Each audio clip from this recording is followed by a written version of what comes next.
What if tonight, instead of distant headlines, you woke up to news that 27 American military bases across the Middle East were under attack?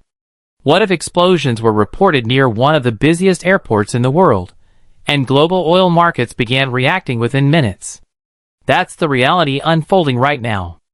Iran's Revolutionary Guard claims it has launched a new wave of retaliation, not just against Israel, but against U.S. positions and key sites across the Gulf. And the question for American viewers is clear. Are we witnessing the opening phase of a wider regional war? Iran's Islamic Revolutionary Guard Corps announced what it described as a sixth wave of retaliatory strikes following U.S. and Israeli bombardments. According to their statement, targets included dozens of American bases in the region, Israeli military facilities, and strategic defense sites. But the escalation didn't stop there. For the second consecutive day, explosions were reported in Dubai.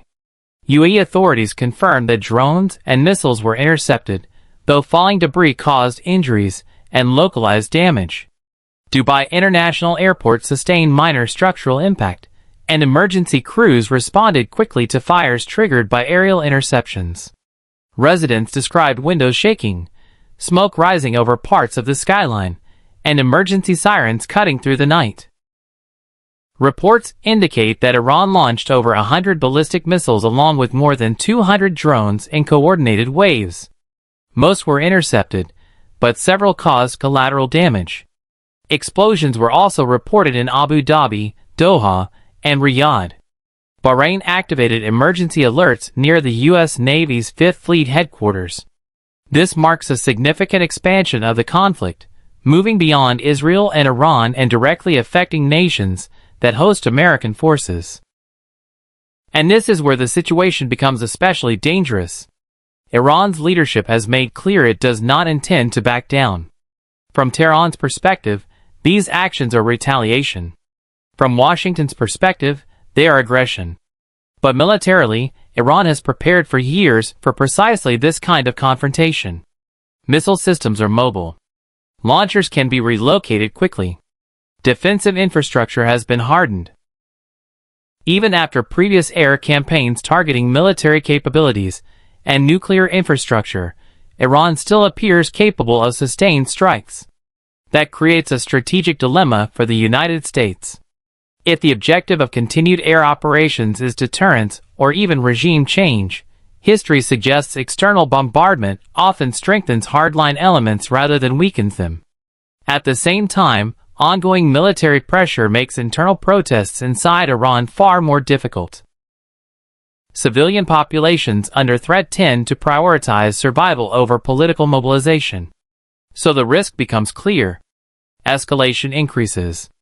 Destruction expands. But political outcomes remain uncertain. There's also a broader global message at play. If negotiations collapse and are followed by airstrikes, other nations may begin to question whether diplomacy is truly viable when it conflicts with U.S. strategic goals. That perception alone could reshape how adversaries, and even allies, approach future negotiations. Meanwhile, Gulf nations long viewed as symbols of economic stability are confronting new vulnerabilities. Dubai, often associated with luxury and security, suddenly found itself dealing with emergency evacuations and missile debris. For American viewers, this matters for three key reasons. First, U.S. troops stationed in the region are now direct targets. Second, global energy markets and supply chains could face serious disruption. Third, a single miscalculation could pull multiple countries into a prolonged regional war. Iran has signaled that further retaliation remains possible. The U.S. and Israel show no indication of stepping back. And regional governments are preparing for potential additional fallout. What once appeared to be a contained confrontation now risks evolving into something far broader. The coming days will determine whether this crisis turns into a sustained regional conflict, or whether diplomacy can still carve out a narrow path forward before the cycle of retaliation spirals further. For now, one thing is certain. The Middle East is entering one of its most volatile moments in years, and the consequences will not remain confined to the region. Global markets, international security, and American strategic interests are closely tied to what happens next. We'll continue monitoring developments and breaking them down clearly and objectively, so you can understand not just what's happening, but why it matters. If you found this analysis valuable, make sure to like this video and subscribe to the channel for in-depth updates on global security, geopolitics, and breaking international developments. Stay informed, stay aware, and I'll see you in the next report.